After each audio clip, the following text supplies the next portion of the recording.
I'm Jay Sexton, Director of the Kinder Institute on Constitutional Democracy. It's a privilege to have such a good audience here today. We are in for a treat. The best historian of the U.S. West in the business is driven up from Arkansas to join us. We're going to hear a little bit more about him, a proper introduction. But first, I just want to say a few words mostly about our students at the Kinder Institute have been working on a project on the history of the Santa Fe Trail all year long, and today is a culmination of the work they've done. Now, this student research project is part of a bigger university initiative called the ASH program, Arts, Social Sciences, and the Humanities.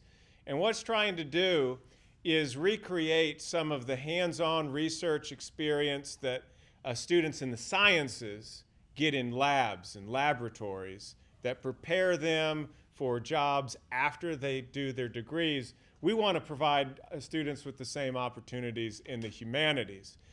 So the ASH program seeks to do that. I saw Dean Remp from the Honors College. There she is. Let's give her a round of applause.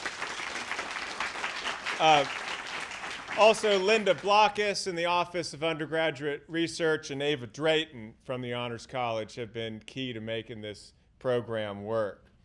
As I mentioned, Santa Fe Trail has been the project that we've been sponsoring at the Kinder Institute.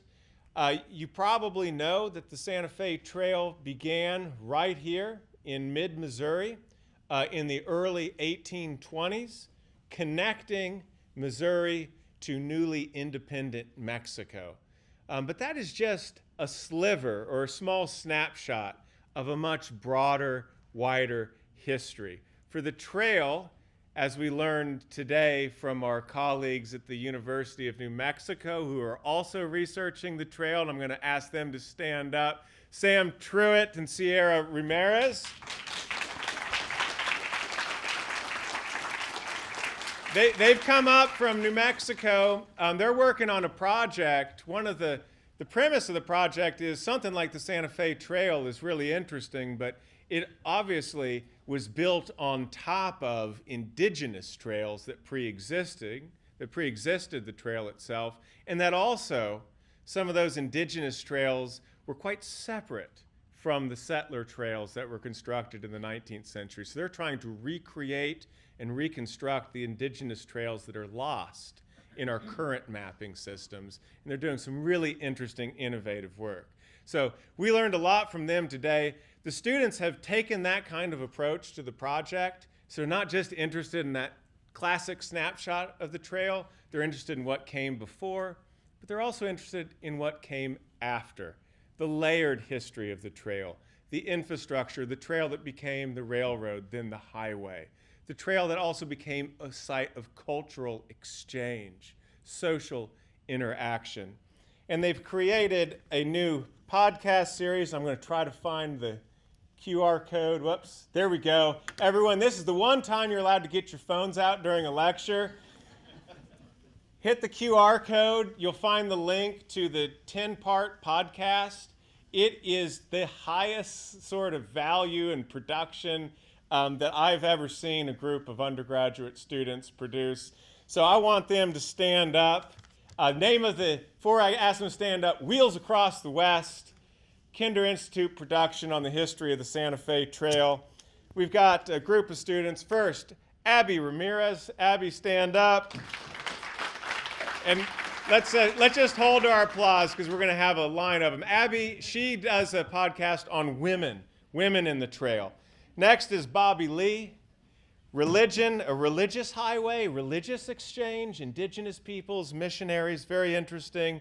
Isaac Yantz, there's Isaac, on guns and violence in the trail. Matthias Smith, the trail is a site of military conquest. Greg Picerni, on the memory of the trail in Hollywood movies and video games in more recent times. Elise Milburn, Elise talking about the social history, some really interesting stories in Elise's podcast. Caitlin Irvin on living history. and Zoe Wilson on Black Cowboys. Give them all a round of applause.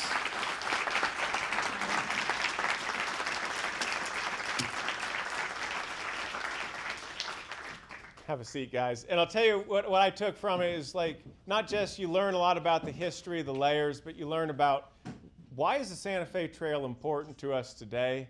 What is its legacy? And what does it mean to the next generation of Americans? Last two people I want to give a shout out to are the two colleagues who really ran the Santa Fe Trail program day by day. First is the TA, Lily Williams. Where's Lily? Let's give Lily a round of applause. One thing I think doesn't get said enough is that a state university is only ever going to be as good as its TAs. I really believe that.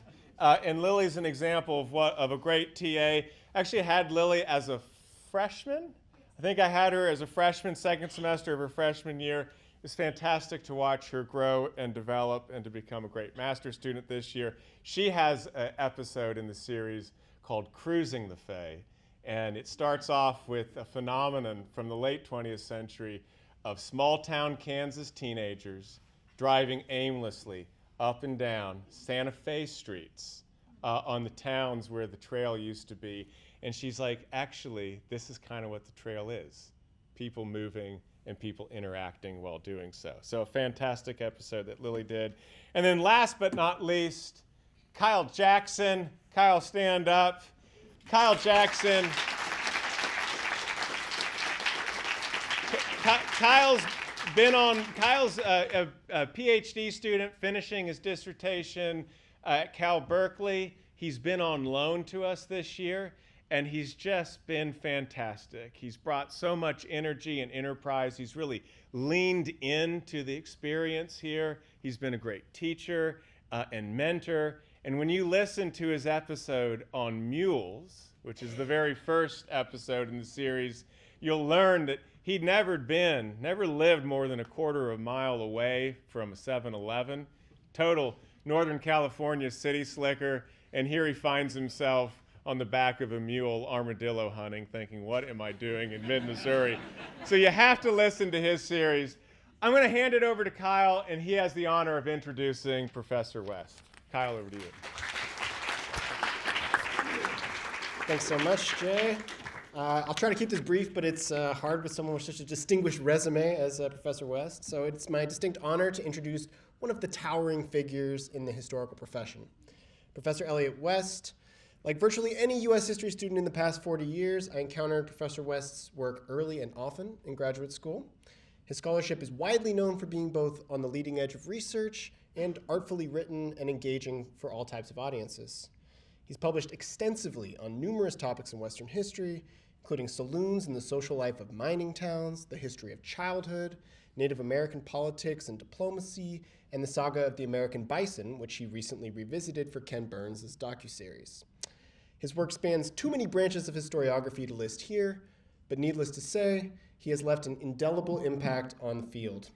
When Professor Sexton brought me in to work on this Santa Fe Trail project, all we knew for sure is that we wanted a mule on the quad and Elliott West. And as long as we had those two pillars of Western history, we knew the rest would fall into place. Professor West is a longtime faculty member at the University of Arkansas and retired in 2022 as Alumni Distinguished Professor of History Emeritus after 42 years of service. He is the author of 9 scholarly books and nearly 90 articles and essays on the history of the American West. He has won numerous prizes for his research, including the Caillie Prize for the Western Historical Association, the Francis Parkman Prize from the Society of American Historians, and the Ray Allen Billington Prize from the Organization of American Historians. Most recently, he has been named this year's winner of the Bancroft Prize, arguably the most prestigious award in our field for Continental Reckoning, the American West in an Age of Expansion. Continental Reckoning is a monumental book that incorporates the latest and greatest research in the field of Western history, compellingly reinterpreted and masterfully narrated as only someone with Professor West's decades of knowledge and craftsmanship can. Among other themes, the book stresses the critical role that connecting and incorporating the West played in the U.S. national project. So I can think of no better historian to lead us on a journey through 3 centuries of history along the Santa Fe Trail. Please join me in welcoming our distinguished guest, Professor Elliott West.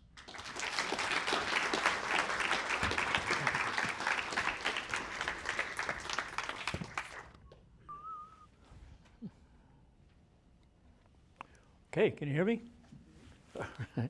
Thank you, Kyle. Thank you, Jay, for the wonderful introduction, and thank all of you for coming. It's my pleasure to be here. It's been a great day, yesterday and today. I especially applaud the undergraduate students who put this thing together. It's really quite extraordinary, the kind of work that they did. I encourage you to look at the podcast. It revives my faith in the rising generation. Thank you for that. It's a pleasure here to, I think, play second fiddle to the mule, but at least to be on the same playing field, right? Anyway, my good friend Jay, Sam Truitt. It's great to see them, and it's good to meet new folks, including all of you. Well, my assignment is to talk about the Santa Fe Trail. And what I'd like to do is to put this in a deeper perspective, as you can suggest as I suggest in the title. If you're interested in Western history or any kind of history, what you learn pretty quickly, if you pursue it, is that you can go any particular place in the area that you're interested in, and just sort of close your eyes, put your finger down on a map, that place, go to that place, research it, learn about it, and you'll learn a lot. Every place, certainly every place in the West has its story. It's one way to get into the field, to get into the understanding of the larger things that are going on. But some of those places are apart from the others. They're kind of the gems of the field. Paradoxically, if you study one of those places, if you zoom in on it for a tight view of it, it suddenly opens up, and suddenly it's a very wide view of the larger story of what's going on during that time. And I've got a list of my own places around the West where you can go study that. Some obvious ones, Yellowstone, for example. But certainly, if you were to make a list of it, the Santa Fe Trail has got to be on it.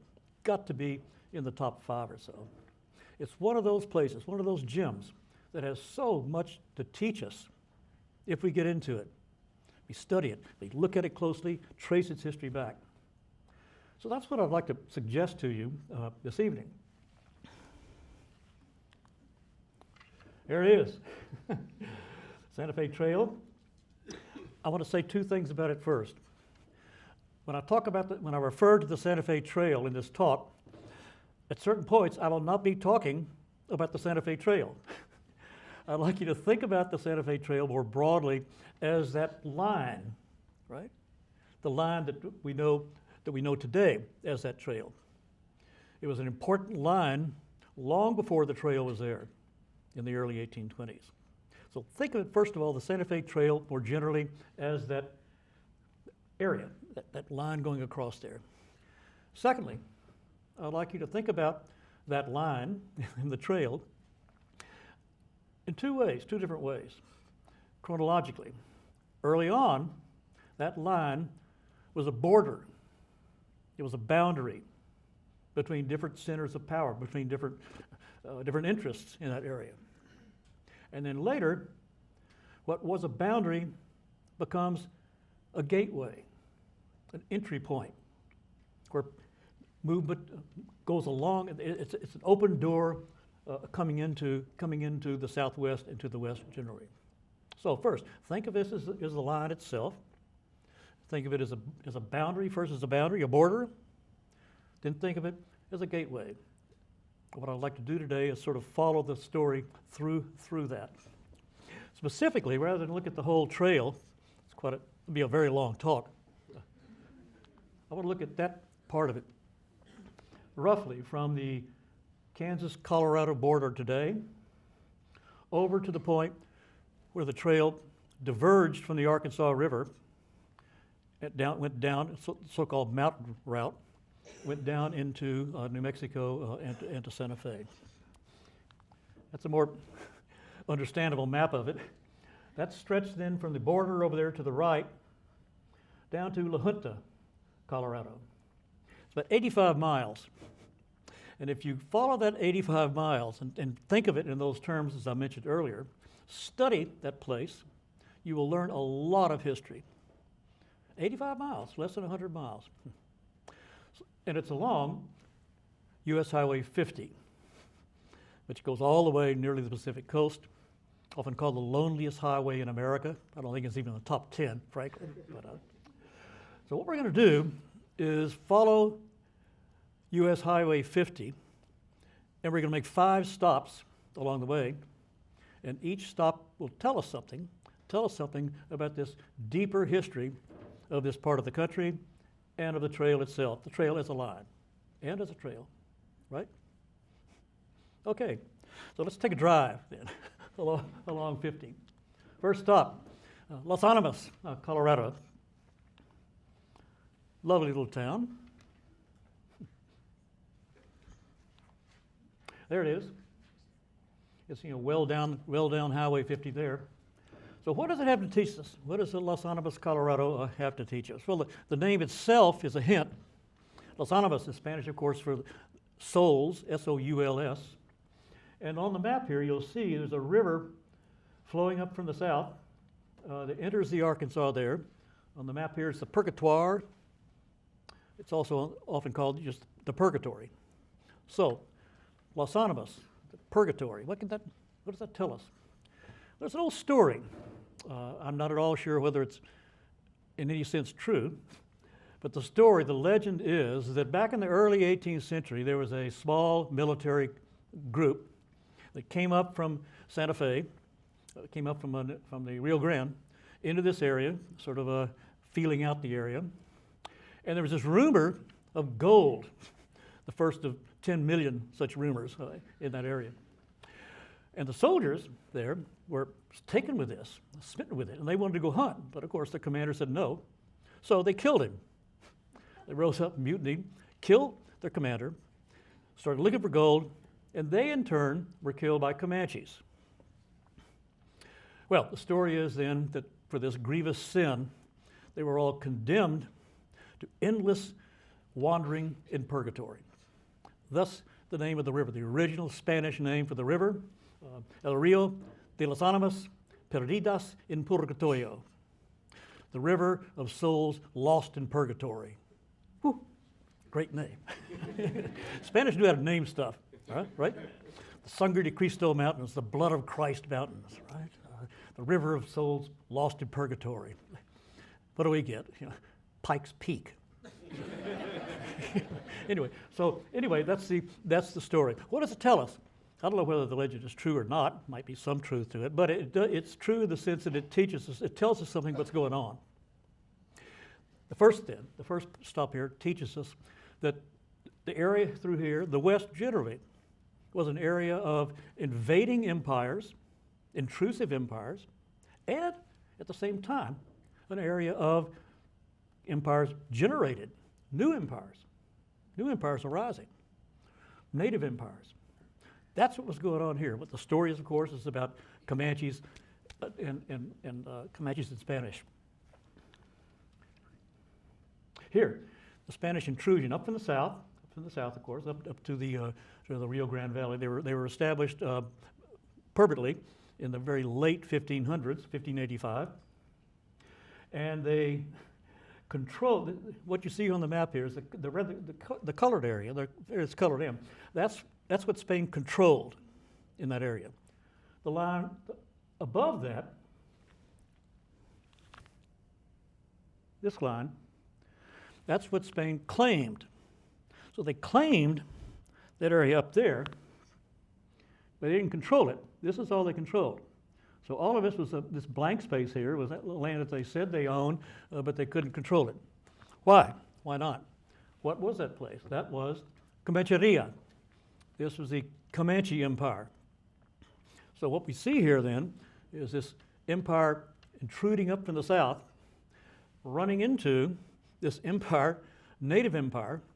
But the irony here, there are 2 or 3 ironies in this story. The irony number one was The Spanish couldn't move into that area because they ran up against this native empire. But the irony is that that native empire was there because of the Spanish. It inadvertently, unintentionally, got from the Spanish what it needed to become this major center of power. What was that? Horses.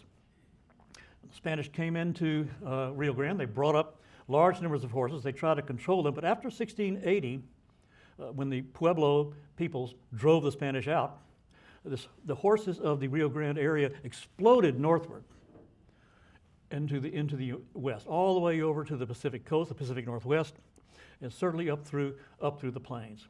And what that did was suddenly, from a native perspective, made the Great Plains one of the most desirable places possible to live. On a horse, with those horses, they could take advantage of this, what was in fact the second largest pasture on earth, the Great Plains, and to create these new centers of power. And that set loose this dizzying period of migration as these different groups moved out onto the plains because of what it now offered them. So many of the Indian groups that we associate with the Great Plains that we assume have been there forever, no. They're relatively recent arrivals, many of them, drawn here by that. And one of the very first to come into that area were the Comanches. Originally from the area of the Great Basin, they moved into Wyoming, then they moved down to the south and east into what became Comancheria, along the way acquiring horses, and they built one of the great equestrian empires of world history at that time. This very powerful group, this very powerful military equestrian society. So that was what the Spanish came up against. And ironically, as I said, that Comanche Empire was indirectly something that they gave the Comanches. Anyway, that was that sort of a conflict. Now you'll notice the northern border of Comancheria is very clearly demarcated. It is the Arkansas River. That is, it is what will become the Santa Fe Trail. So that line, what will become the trail, that was the northern limit of Comancheria. So think of it this way: the Spanish are down there. They come to a kind of a detente with the Comanches around 1768, and the Comanches then have that area pretty much to themselves, but not for long, because to the north, that same movement, migration of native peoples brought others into that area. In this case, in particular, Lakotas. Those are Western Sioux. They then build this center of power on the northern plains. They become the great power there. They're allied with the Cheyennes and the Arapahoes to the south. So what we see then, not long after the Comanches solidify their control in Comancheria, what we see then is the rise of this other great power, the Lakotas, Comanches, Arapahoes, and they then push down against the Comanches and the Kiowas. So in that sense, look at Comancheria now. Now look, notice the northernmost point up there along the Arkansas River.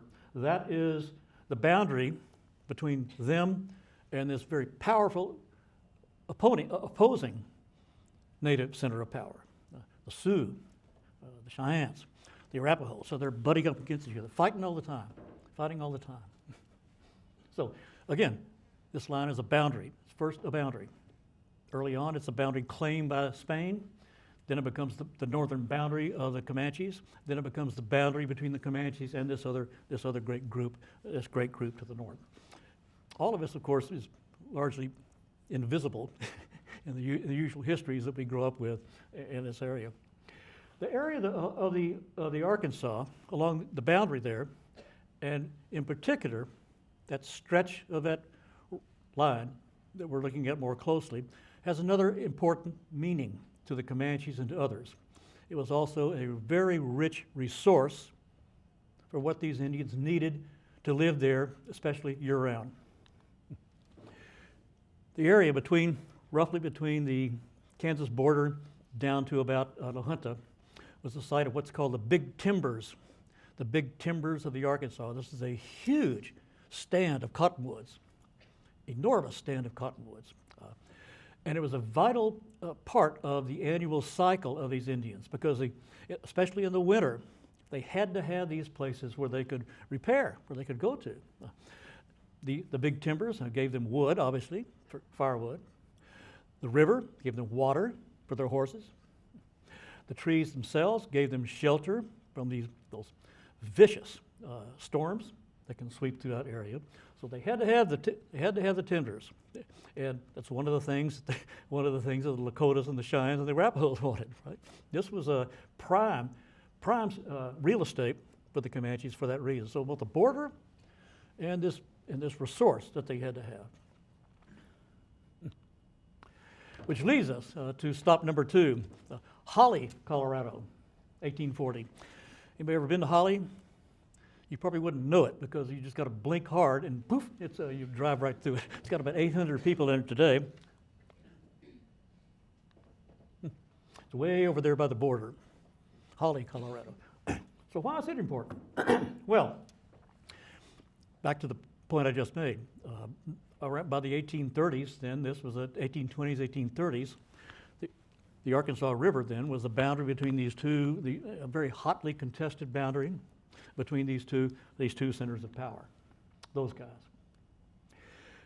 They suffered heavy losses through all this raiding back and forth. So in 1840, they finally said, the leaders of both sides said, look, this is crazy. We're beating each other to death here. Why don't let's make up, right? Let's be friends. So in Holly, in 1840, they met. There's a creek that flows into the Arkansas at Holly. If you look on the map, it says Two Buttes Creek. The Comanches called it Lots of Driftwood Creek. But that spot today, in the history of Lakotas and Cheyennes and Arapahoes and Comanches and Kiowa, is a place called Giving Presence Across the River. This was the place where they had this huge council to make up, to form a treaty. And it worked. This was in the history of sort of a native diplomacy of the West or the Great Plains. This was kind of like, the Treaty of Versailles, a major diplomatic event. And it led to a lasting peace between these two peoples. With that then, they were no longer killing each other. The whole area of the West was open, more of the area of the Western Plains were opened up to unrestricted hunting, and the two peoples sort of bound together in this alliance. So with that, 1840, think of this, a map of the Great Plains. As of 1840, this was an area, it's about the size of Western Europe today, an area of the mid-continent of the United States, the size of Western Europe, that was dominated by native peoples, by these native powers. It was the height of this revolutionary change that came with the horses. And looking back on it, it was also the height of their power that would soon decline. Why? Because those same years, of course, this was 1840, those same years saw the beginning of the first intrusion into this area. The meaning of that line is changing from a border, a boundary, into a gateway. And the first key event of that was, of course, the Santa Fe Trail. So when the trail was established, 1821-22, William Becknell. 1821, Mexico wins its independence from Spain, and the Mexican authorities now open up this trade, which had been illegal before, and it begins as a trickle, but it quite quickly becomes a river, and then it becomes a kind of a tsunami. The trade sweeping through here. That marks the beginning of the change from borderland to gateway, and the beginning also of the decline of this incredible native empire. They begin to challenge the native just by going through there. And it begins, interestingly, environmentally. Remember the great timbers that the Comanches and the others had to have. Now the great timbers are being used after 1840 by all of those Indians there. absolutely critically important. There are descriptions of many hundreds of Indians camped there and thousands of horses in the winter through the big timbers. But with the trail, and the Santa Fe Trail road goes right by there, those begin to be cut down, they begin to lose them. So they're not only being challenged by these newcomers coming in, they're also losing their land, that is, losing the kind of resources that they have to have. And it goes beyond the trees. The trees. You know what? When you grow up, at least I did, in school, when you hear about trails west, you picture overland travelers, right? And they have these little converted farm wagons, right? And you think of the ruts, these single line of ruts along the way. That was not what the Santa Fe Trail was. The Santa Fe Trail was a freighting trail. And the wagons that went along with it were like this one, these huge Conestogas, these huge prairie steamers, like in the poster, right? Those are really big wagons, heavy big wagons. It's like farm wagon to that was like a Volkswagen Bug compared to a 18-wheeler, and they were destructive. Here's it's a remarkable photograph I ran across quite a while back. This photograph is from the 1940s and 50s, right? So what are we looking at? First of all, ignore that serpentine thing on the right. There was a canal that was built later. It's called the Sewell Canal. There's also that little wagon track going through. Ignore that. Pay attention to two things. Upper left-hand corner, that white line, that's US 50. That's the road we're driving on. So think of it, that's a two-lane highway, right? Now, look in the middle. Those lines, those abrasions across the land, those are the surviving ruts of the Santa Fe Trail, of the traffic along the Santa Fe Trail, 100 years after those wagons were there. They were just chewing the land up. So the first effect of the Santa Fe Trail was to begin to challenge the Indian control with the environment, literally from the soil up, killing the trees or cutting down some of the trees, and eating away at the land, at the resources they had to have. That was the first challenge. Well, so this is transition then from border to gateway. And if you want to understand that and the dynamic of it, there's no better place to go and to study than the third stop along the way, La Junta, Colorado. Nice little town. If you go, you should be sure to go to Boss Hogg's restaurant there. Excellent. There it is. La Junta is also the birthplace, are you ready, of Ken Kesey, of One Flew Over the Cuckoo's Nest, of the Merry Pranksters. I doubt that you would think of Ken Kesey when you drove through La Junta, Colorado, but that's where he's from. Okay, why La Junta? But well, go a bit to the north of La Junta, and you will come to Bent's Fort, or Bent's Old Fort. Anybody ever been to? How many of you have been to Bent's Fort? Holy cow! Jay needs to organize a field trip out there. Bent's Fort, it's a remarkable historical site. It's now a National Historic Site. It's one of those living history projects. So you walk through the gate and it's 1846, and all the characters, are assuming that in their interactions with it. It's wonderful. I've been there many times. Spent one season as a docent, 3 seasons actually, as a docent. Once as a assistant to the blacksmith. The most uncomfortable experience of my entire life. It was 110 degrees outside, and I was there working on a forge. But by the 3rd year, I was what's called a boucher, which is a merchant, and I spent the day up in the upper room playing billiards and sipping whiskey. So it was definitely an upward trajectory. Anyway, it's a fascinating place. It was established by this man, William Bent. He's that sort of happy-go-lucky, loosey-goosey guy on the left there. He and his brother Charles were from a prominent St. Louis family, and they came out to, they were fur trappers first, mountain men, and they realized the possibilities of trade out there. So they came out. Now of course, the Santa Fe Trail is working. Santa Fe Trail is working. So they came out. Charles, his brother, became the family connection in Santa Fe. He moved there. He married into the Spanish elite and became sort of the point man there. He was the guy who sort of integrated himself, insinuated himself into the Spanish system, and therefore the Spanish end of the trail. William built the fort and married into, just as Charles married into the Spanish elite, William married into the Cheyenne elite by marrying Owl Woman, who was the daughter of a very prominent Cheyenne leader. So they're sort of establishing themselves there as at these two centers of power to take advantage of now the double meaning of that line: boundary and entryway.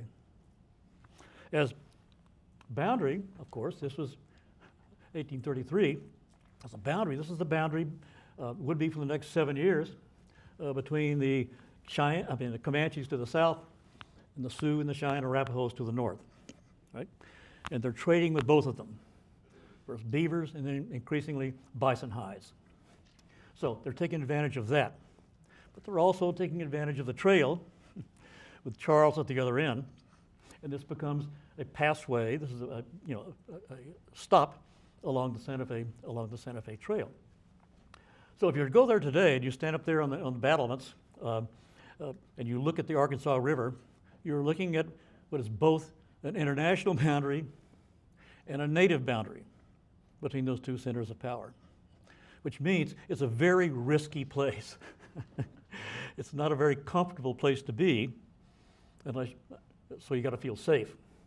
Consequently, Bent's Fort, lots of places like Fort Laramie and other places, it's forts something on the map, but there's no fort there. Just a bunch of barracks. This is a fort. It's a fort because it has to be. Those are thick adobe walls. Those circular towers, two circular towers, they have artillery pieces on top of them. That entryway, you walk in there, you would have walked in there through that first gate, and you would see immediately a second very thick door, locked. And there was an opening there, sort of like a bank teller's window. That's where the trade took place. Because when you let, especially Comanches in, you don't want to let them into the interior of that fort. Do your business out there, and then we'll shut the gate. Right? So that's a way of remembering. This is a tough time, a dangerous time. But then, of course, 1840, we're all friends. And it opens up even more vigorously to this trade. So in Bent's Fort, outside of La Junta, we see how this transition worked out in particular terms. And then this gateway into the West changes from trade to conquest. Trade to conquest. 1846, 13 years after William establishes the fort, and 6 years after that, giving presents across the river. The United States goes to war with Mexico, and the so-called Army of the West under Stephen Watts Kearny marches out of Fort Leavenworth along the trail, along the Santa Fe Trail, stops at Bent's Fort, divides there, some of them going down into Mexico to fight, others going all the way to the Pacific, where they ally with Fremont, who's already out there, to defeat the Mexican forces in California, to seal America's new control of the far coast, of the Pacific coast. But Bent's Fort then becomes this passway for this army of conquest that goes through there. And with that, of course, this decline of native power accelerates. It's already underway because of the freight, because of the trail, because of the traffic, the growing commerce, the destruction of land. Now it really gets underway. Now it sort of goes into hyperdrive. And the power, the position of these native peoples very quickly began to decline. By the mid-1850s, they're really on the ropes. The bison population is declining. There's virtually no bison between the Front Range and the Kansas border. Now that's also partly because of Indians, who have free access to that area now and who overhunt it. But by and large, what we're seeing there in the case of the bison disappearing is, again, their environmental, their basic resource base is vanishing. Without that, they're helpless. So, 1850s, beginning with this especially, 1848, their position is collapsing. By the middle of the 1850s, they are in desperate shape, really on the ropes. And then, sort of a 1-2 punch, with the second one being a roundhouse right. Then, 1858, 10 years after the end of the war and the treaty, 1858, gold was discovered in what would soon be Denver, Colorado, up on the Front Range. With that, this happens in the middle of a depression in the east. With that, there is this avalanche of movement of gold seekers and settlers out of the Missouri Valley, out of Missouri, westward to the Rockies. We estimate about 100,000 people crossed the plains over to the Front Range. Now, most of those crossed on the Platte River to the north, but probably about 10,000 people marched along the Santa Fe Trail, and then beyond La Junta on over to Pueblo, what's today Pueblo, and then up the Front Range to the Pikes Peak, to the area up there. So, while things are going really badly for the Indians by the middle of the 1850s, suddenly they just get a lot worse, a lot worse. So this native empire that was not that long ago dominated this area is collapsing. That is that in turn, predictably, inspires this resistance of Indians there, who are standing up to this and trying to defend their position.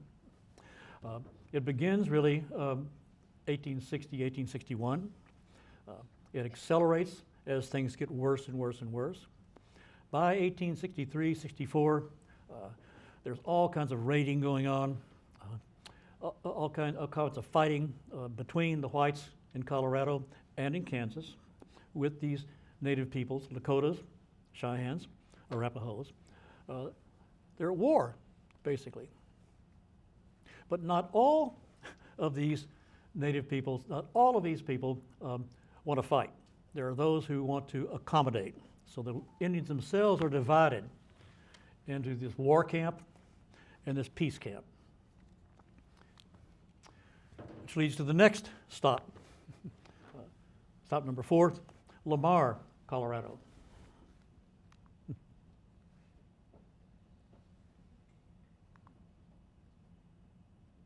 Back over there to the east. Yeah.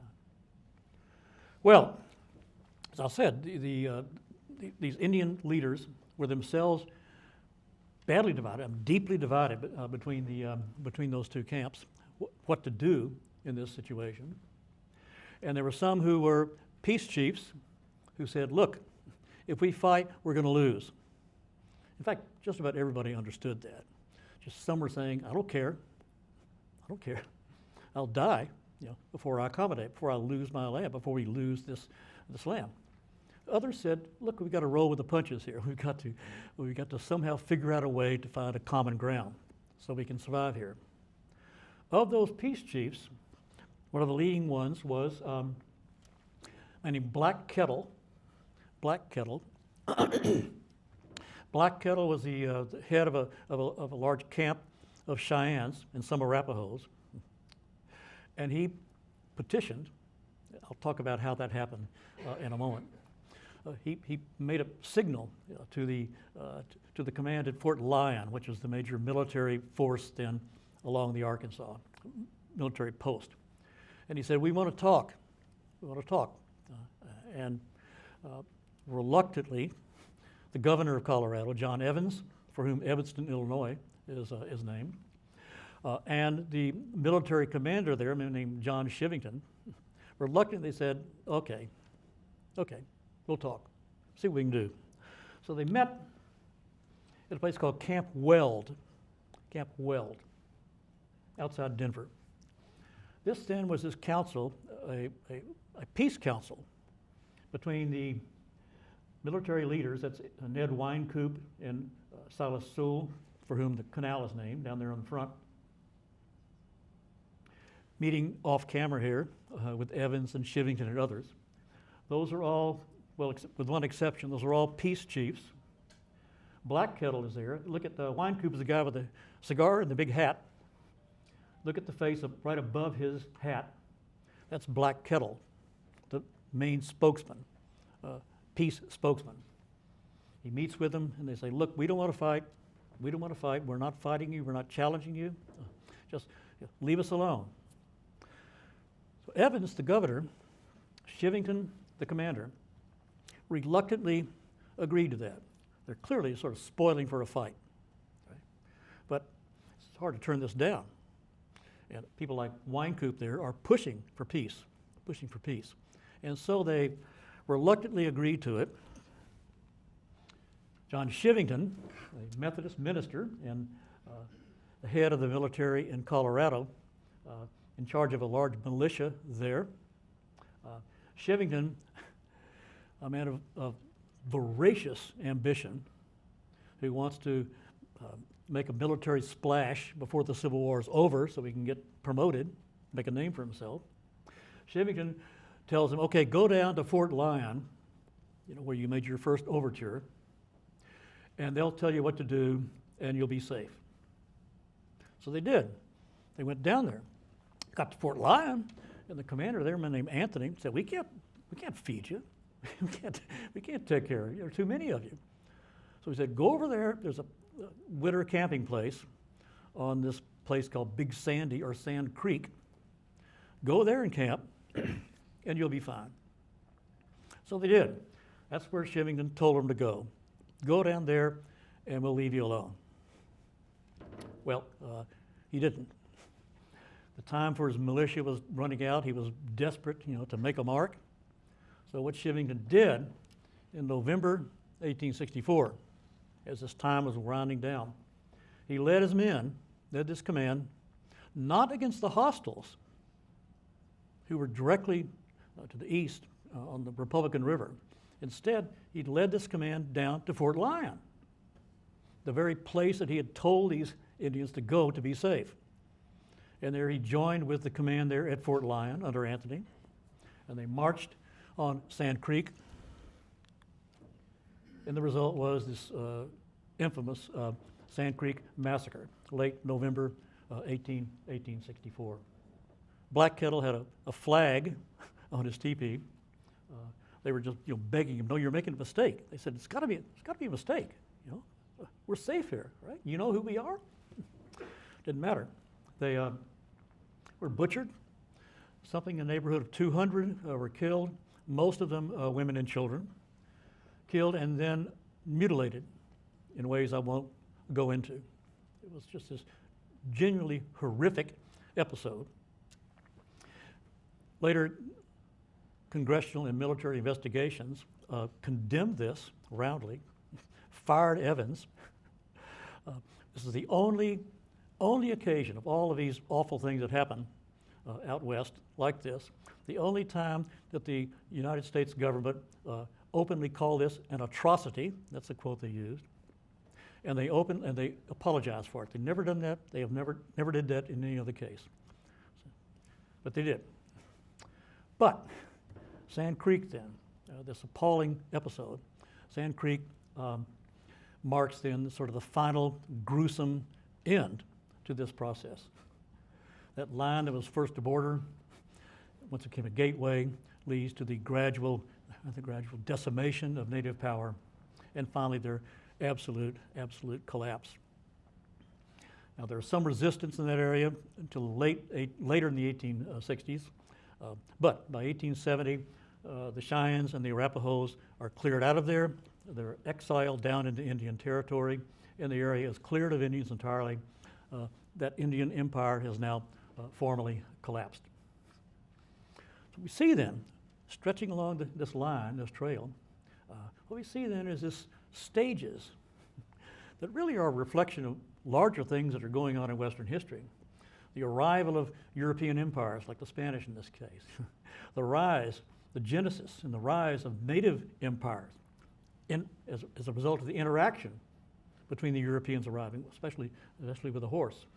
The rise to prominence of these centers of native power, and then this new power, this new empire intrudes, this time not from the south, but from the east, the United States, starting with the Santa Fe Trail, but then excelling with the war with Mexico, and then with the California Gold Rush, and it's over.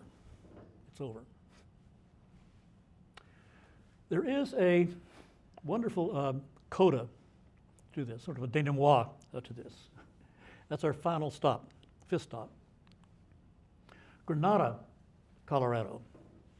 Granada. Now the conquest that you see with Kearny coming through there, and then with the gold seekers coming through there, that conquest, of course, didn't stop at the Rocky Mountains. That conquest took us all the way to the Pacific coast, all the way to California. And beyond that, the war with Mexico and the aftermath of that projected American interests and American power out into the Pacific world. So now we see this arrival of a new power coming not to the middle of the continent and the far west, but beyond it into that Pacific world, the Pacific Rim. And with that, of course, the same story unfolds. Exchanges between the United States and this variety of powers around the Pacific Rim, exchanges, developments, and conflict, just as the early one. The most obvious conflict here, of course, is with Japan. And this conflict between these American and Japanese empires comes to its culmination 100 years later, in the 1940s, with, of course, World War II. With that, you get this other sort of a coda to our story. Granada, Colorado. As one result of that, famously or infamously, President Roosevelt ordered these thousands of Japanese American citizens, most of them citizens, some of them not, to be taken and to put in relocation camps, they call them. Get them out of the mainstream, so we can watch them, we can control them, so they won't take a role in this war. One of them, there were 10 of them. One of them was in Arkansas, Wyoming, the largest number in California, but one of them was in Colorado, at Granada, way over there. The Granada Japanese Location Center. So if you drive on that road and you go to Granada, take a left, about 3 miles or so down there, you will come to the remains of this Japanese relocation camp. In all, about 7,300 Japanese Americans were taken there. They were there from 42 to 45 by the end of the war.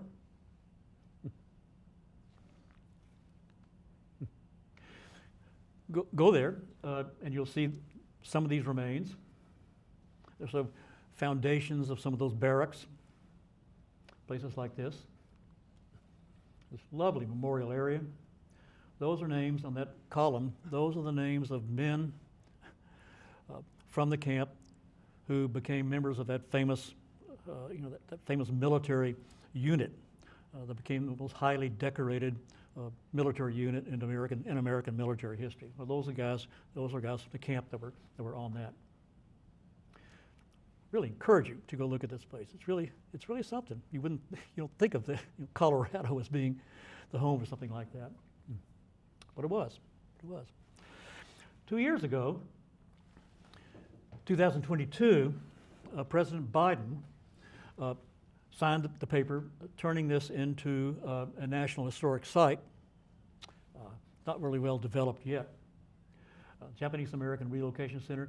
You'll notice the name, Amachi. It's the Amachi Relocation Center. Where's that name from? Who's Amachi? That is Amachi. Amachi was a Cheyenne Indian. Amachi was the daughter of a man named Ochini, or One Eye. Ochini was the man. Back there, during the fighting in the late 1864, Ochini was the guy. He was the very close advocate with Black Kettle. He was a peace chief. It was Ochini who took a letter from Black Kettle down to Fort Lyon, risking his life. They were firing at him, risking his life to deliver this letter asking for that council. He was the guy then who set up the council, who helped set up the council, that led to their movement to Sand Creek, that led to their killing at Sand Creek. Ochini was killed at the massacre. He was killed. But his daughter by that time had married a man named John Prowers. Prowers had worked at Bent's Fort, but he had become an increasingly prominent and wealthy rancher along the Arkansas River. So he was both an important white guy there and a very close ally with the Cheyennes, specifically Black Kettle in that peace group. He married Amachi when she was 16 years old. When Shivington marched down to attack that camp at Sand Creek, he left soldiers there at their place, at their ranch, to confine them, because he knew if he didn't do that, that they were going to leave and they were going to go over to Sand Creek and say, get the hell out of here. They're coming to kill you. So he put the guard there, so they were not allowed to go, and they had to then get the news that in fact of this slaughter that had gone on, including Amachi's father.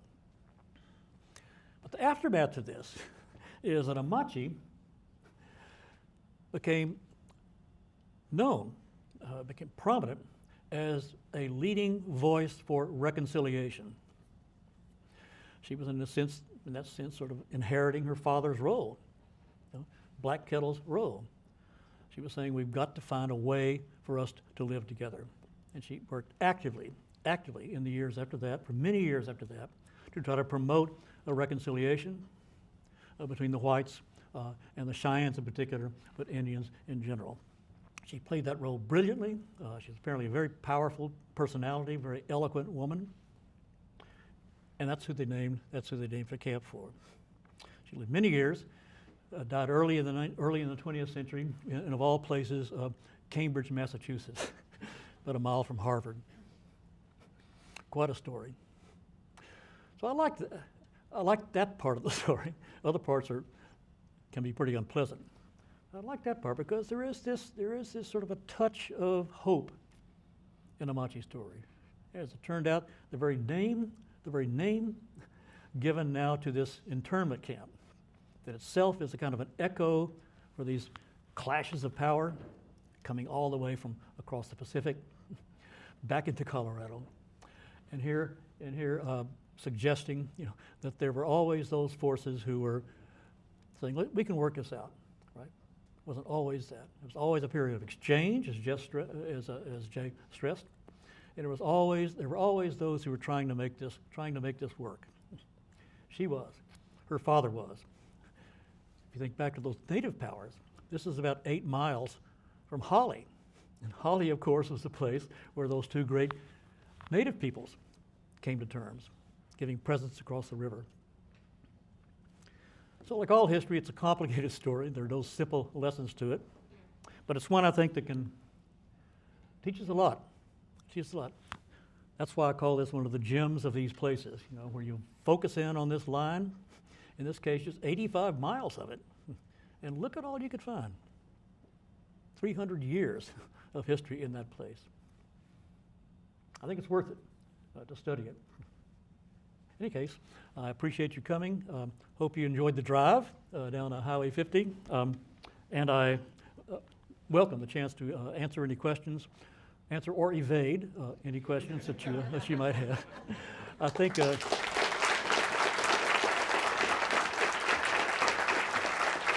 Thank you. Thank you. Thank you so much, Professor West, for that riveting talk. So we'll open it up to audience questions. If anyone has a question, if you could come down here and get in line and step up to the mic when your time comes, that would be greatly appreciated. So I encourage you to come on down. Some of my living history colleagues have insisted in all of our mutual non-professionalism, inexpertise, and such things in comparison to you, that there were no Conestogas on the Oregon Trail. Okay, notice I said Oregon Trail. Well, that's somewhat convincing. But I was really just inspired to see your photograph of that Conestoga wagon in the upper right-hand corner. Was that headed down the Santa Fe Trail? Yes. Okay, you used the word freight, but I'm really pleased to hear, because now I can upstage my buddies who've been telling me wrong for all these years. Where can I find that photograph? In your book, right? No. Are you talking about the wagon? Of that Conestoga. Of the Conestoga. I can send you the link to it. I just fished around the net and thought it was a pretty good one. Well, you have no idea how much fun this is going to be. Now, I should say, in fact, there were very few Conestoga wagons on the Oregon Trail. That's the one that went along the Platte River. Yeah. Those were almost entirely overlanders. There was trade going along there, but that tended to be much smaller wagons. They were providing for those posts along the Pratt route. But you know, I don't know who said that, but that's largely true. But when you look down the Santa Fe Trail, it's just the opposite. You get these enormous wagons. A few on the Oregon Trail as well? Pardon me? You say there are a few Conestogas on the Oregon Trail as well? I'm not sure I've ever read a description, an account of Conestogas. I won't bring that one up. Okay. I guess I have three questions, and maybe they'll be off a little bit of a tangent on some of them. But the first one is this 1840 meeting. How much do you think that was in reaction to the establishment of Bent's Fort, and did they feel there was a real threat from that and from the travel on the trail? That's my first question. Who knows? We're not privy to their thinking. I can tell you what the tradition is, the stories that came out of that, and people like Father Peter Powell has collected Cheyenne, especially Cheyenne, testimonies of that. What Powell says the Cheyennes say is that this followed a raid of Cheyennes down into Comanche territory that took a really heavy toll among Comanches. Prior to that, the Comanches had been just kicking the bejabbers out of the Cheyennes. So that account is it was the accumulating losses from that rivalry that led to this. They're saying, and we do know demographically from other studies that the male population of these tribes was declining far faster than the female population. The only obvious explanation for that is warfare. We think of the warfare primarily as between whites and Indians, but the Indians fighting each other, that took a terrible toll. So that's their account of it. But who knows? It would have been smart for them to take that into consideration. It's been 7 years. They were surely beginning to see the effects of that. Okay, thank you. My next question is about, I guess, Bent. I vaguely remember something about Was there either massacre or murder, or did something happen to one or other of the Bents at some point in time? Could you tell me what that was or what happened? That was his brother, Charles Bent. Charles Bent, as I said, was the guy who married into the Spanish elite in Santa Fe. And with the Mexican War, Kearny went over there to Santa Fe, and Charles was this key figure in negotiating with Armijo and the Mexican governor of Santa Fe for a bloodless conquest of Santa Fe, of New Mexico. So he just took his troops and left, allowing the United States to take over without a fight. That was followed by an uprising among certain Pueblo peoples there, and reaction to this. Charles, after this, was named the first governor of New Mexico Territory. So Charles, William's brother, is now governor. And when the Pueblos rose up, when this Pueblo rebellion occurred, they killed him. So that's the one you're thinking about. Yeah. It's really, when you look at those two brothers, what a story. What a story. They come out there, they're mountain men first, right? Then they go out there and set up this extraordinary fort, insinuate their way into the Spanish centers of power. They are, in that sense, they are key figures in the Santa Fe Trail as gateway. That's right, is the entry of America, of this new challenge to the area of the United States. They're sort of riding point, at the same time making a lot of money. But they do that by joining, the local authority, the local powers there. William Bent marries Al Woman. She dies. He later married her sister, and he's very close to the Cheyennes. And then he sees this happen. He's facilitating it, but then it all, from the Cheyenne perspective, it just all falls. He has to watch it. His family, his friends, and it just about he by one tradition he destroyed the fort, burned down, but one story is he did it. He couldn't stand it. He couldn't look at that fort because what it now meant to him. So he blew it up. True or not? But it does remind us, that they're one of these families who are on the cusp between this great change, and they paid a price for it. One of them killed, the other one having to watch his own people fall apart. Yeah. My last question has to do with kind of the map you had up there in geography. So it looked like there was a more direct route than going through Pueblos. Was that utilized much, and why not? And can you tell me the differences between the two routes and why one was better than the other? That's called the Cimarron Cutoff. It was, you can tell, a shorter, more direct route around Dodge City today. That sort of angle down to the south and to the west to Taos and Santa Fe. So it's much more direct, it's faster, which of course, especially as the trade developed, whoever gets there first is going to make the best profit. So it's always a temptation. The problem with the Cimarron Cutoff, the problem with that route is twofold. Very little water.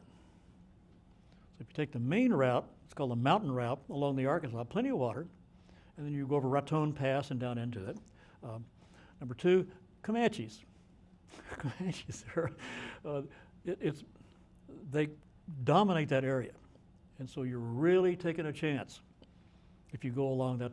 If you take that route, and it was a pretty bloody place. Probably the most famous mountain man, or among the most famous mountain men of his period, was a guy named Jedediah Smith. Jedediah Strong Smith. Smith was a master mountain man, an explorer, and he had hired on with a Santa Fe train to go down to Santa Fe, and they took the Cimarron Cutoff. And Smith, who had survived not one or two, but three major massacres by Indians of other mountain men. He'd survived all of those.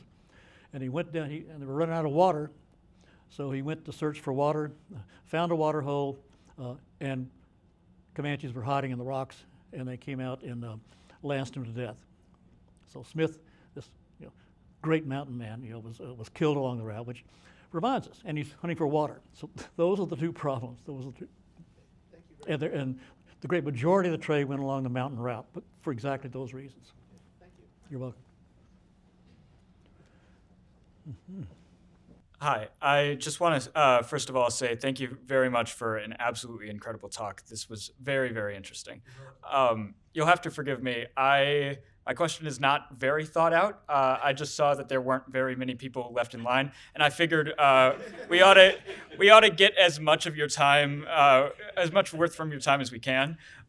So you'll have to forgive me for this question. But I've been looking into. I've come across in my research Rebecca Morgenthal's, I believe her book is Borderlines, The People of the Lower Missouri River. And one of her main arguments in that book is that so much of the institutions of the Missouri River in Missouri were built and sustained economically by illegal trade across the border of Missouri with Native Americans. Obviously, these are different groups of Native Americans than would be largely involved in the Santa Fe Trail, especially because Morgenthau talks about how important it was that these Native Americans right across the border had a lot of cash because of annuity payments. I'm not sure how many annuity payments there would have been for those in like what is now Colorado or New Mexico. But I was wondering if you could kind of expand on the institution building capacity of this trade, and also, it was illegal in Missouri to trade with Native Americans in the 1830s. Illegal in the 1830s. I wondered if you had any insight as to why that might have been. Well, first of all, yeah, she's right, of course. It helps us understand a lot about the development of towns in white centers along the Missouri Valley. The Indians they were trading with, as you suspected, were not the ones involved along the trail. Those were some that were indigenous there, like the Kansa people, but there are many others who were part of Indian removal. We think of Indian removal mostly as from the 5 civilized tribes from the southeast, but there were tens of thousands of Indians in the Ohio Valley and New York even, who were taken over to what was then called Indian Territory, which in this case included western Kansas and western Nebraska. And they were given lands there, and they were given annuities. And so they had that cash, and that was the trade, I think. And these were far more acclimated Indians. They understood the mechanics of trade. So that was the effect there. Now, and what was the last part of the question about? I was just, maybe I just didn't come across it in my reading of the source, but it seemed that there was no real explanation for why lawmakers in Missouri would want to make illegal trade across the border with Native Americans. And I was wondering if you have any insight as to why they may have done that. Why do we want to trade? Money, right? No, it was a very lucrative business. It very quickly led, of course, to the undermining of those very same people.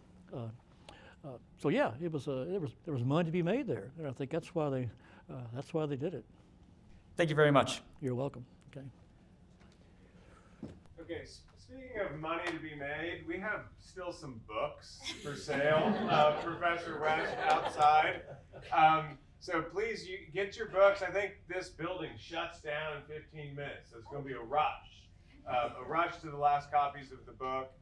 Make sure, last chance to get your QR code going and get our student podcast in. And let's give Professor West one more big round of applause.